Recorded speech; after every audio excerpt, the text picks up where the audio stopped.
అందరికీ praise lord. అందరు ఎలా ఉన్నారు? బాగున్నారండి?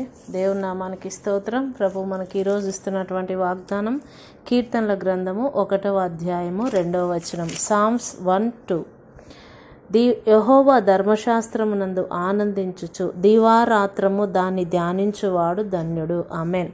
ఈరోజు ప్రభు నీతో నాతో చెప్తూ ఉన్నటువంటి విషయం ఏంటంటే, యెహోవా యొక్క ధర్మశాస్త్రంలో మనం ఎప్పుడు కూడా ఆనందించాలంట.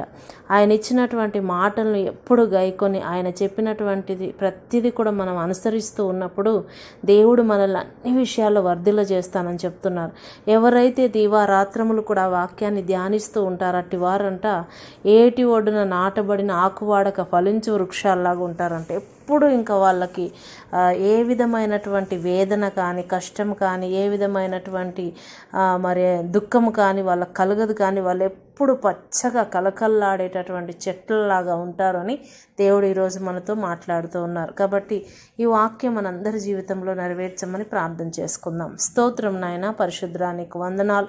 మాకు ఇచ్చినటువంటి పరిశుద్ధ గ్రంథాన్ని బట్టి నీకు వందనాలు ప్రభా. ఈరోజు మాకు ఇచ్చిన వాగ్దానమును బట్టి వందనాలు. మేమందరం కూడా అనుదినము నీ వాక్యమును ధ్యానిస్తూ ప్రభా ఆనందించు బిడ్డలుగా ఉండుటకు నాయన నిత్యము నీలో నిలిచి ఉండుటకు సహాయము చేయమని ప్రభా. ఈ దినము నాయన ఎందరైతే బాధలు కష్టముల దుఃఖములో ఉన్నారో వారందరి దుఃఖము సంతోషంగా మార్చమని యేసు నామములో ప్రార్థిస్తున్నాం తండ్రి. ఆమెన్. ప్రైజ్ లార్డ్ అండి అందరికీ. అందరూ కూడా ఈ వాక్యాన్ని వినండి. అందరు కూడా లైక్ చేయండి, షేర్ చేయండి, సబ్స్క్రైబ్ చేయండి. దేవుడు మీ అందరికీ తోడై ఉండును గాక. ఆమెన్. ప్రైజ్ లార్డ్ అందరికీ.